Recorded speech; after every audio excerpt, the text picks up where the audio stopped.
حج کے مہینے میں لوگ جب حج پہ جاتے ہیں تو کیا کرتے ہیں؟ احرام پہنتے ہیں، اور حالت احرام میں کیا کچھ منع ہوتا ہے؟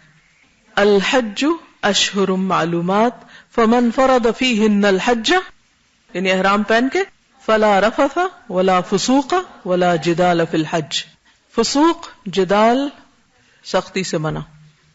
جس معاشرے کے اندر جن لوگوں کے درمیان دو چیزیں ختم ہو جائیں، کیا؟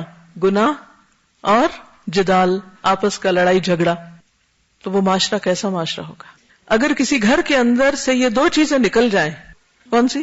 گناہ کے کام اور لڑائی جھگڑا، تو وہ گھر کیسا گھر بن جائے گا؟ امن والا۔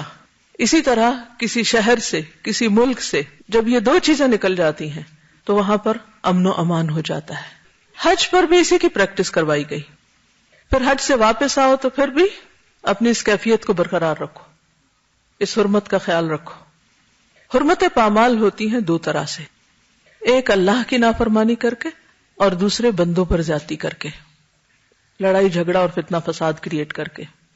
بہت حیرت ہوتی ہے جب لوگ خوشی خوشی حج پہ جاتے ہیں اور لاکھوں کے مجمع میں بڑے امن و امان کے ساتھ سارے کام کر رہے ہوتے ہیں، جب واپس آتے ہیں تو کوئی حج کا سفر نامہ لکھتا ہے، کوئی اس کی روداد بڑے خوبصورت انداز سے سناتا ہے، بڑے والہانہ انداز سے، کئی دن تک مجلسیں جمتی رہتی ہیں، رشتہ دار دوست احباب آتے ہیں، مبارکیں دیتے ہیں، کھانوں کی دعوتیں ہوتی ہیں، اور حاجیوں کے گرد ایک ہجوم ہوتا ہے لوگوں کا حج کا تذکرہ سننے کے لیے، اور لوگ بھی بہت شوق کے ساتھ حرم مکی اور حرم مدنی کے قصے سناتے ہیں، ہوتا نا ایسے۔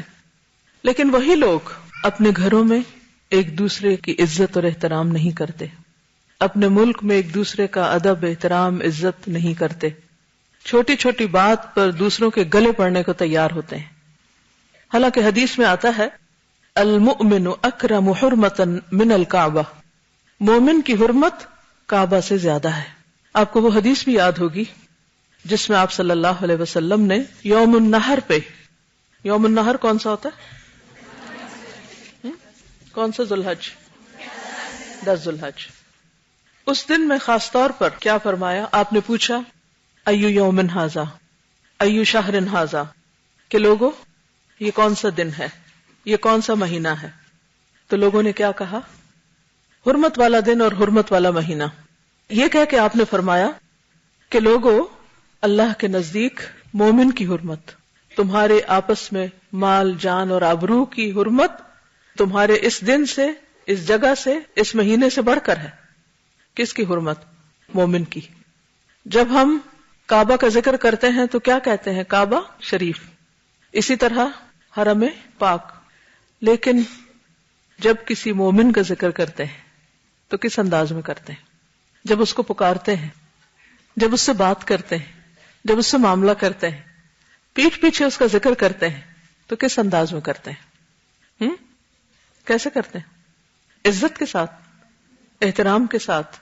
اپنے جیسوں اور اپنے سے چھوٹوں کا عزت ادب احترام تو دور کی بات، ہم تو اپنے بڑوں کا بھی احترام کرنا نہیں جانتے، یا پھر اگر کرتے ہیں تو غلو کے حد پہ پہنچ جاتے ہیں، یعنی غلو کرتے ہیں، اور غلو منع ہے۔ غلو کس کو کہتے ہیں؟ حد سے بڑھ جانا۔ اگر کسی سے محبت کرتے ہیں تو حد سے بڑھ جاتے ہیں، کسی سے عقیدت رکھتے ہیں تو حد سے بڑھ جاتے ہیں، کسی کا ادب احترام کرنے لگتے ہیں تو حد سے بڑھ جاتے ہیں، اس کے آگے جھکنے لگتے ہیں، اس کے پاؤں پڑنے لگتے ہیں، اس کے آگے ماتھا ٹیکنے لگتے ہیں، اس کو اس کے مقام سے بڑھا دیتے ہیں۔ اور بعض اوقات نبی صلی اللہ علیہ وسلم کو اللہ سبحانہ وتعالیٰ کا مقام یا اس سے بھی آگے بڑھا دیتے ہیں۔ یہ بھی حیرت کی بات ہے۔ شیطان انسان کو اعتدال پر نہیں رہنے دیتا، جو کرنے کا کام ہے وہ کرنے نہیں دیتا، اور جو نہیں کرنا چاہیے اس کی طرف ہمیشہ اس کو کھینچتا رہتا ہے، تاکہ انسان سیدھے رستے سے ہٹ جائے، بھٹک جائے۔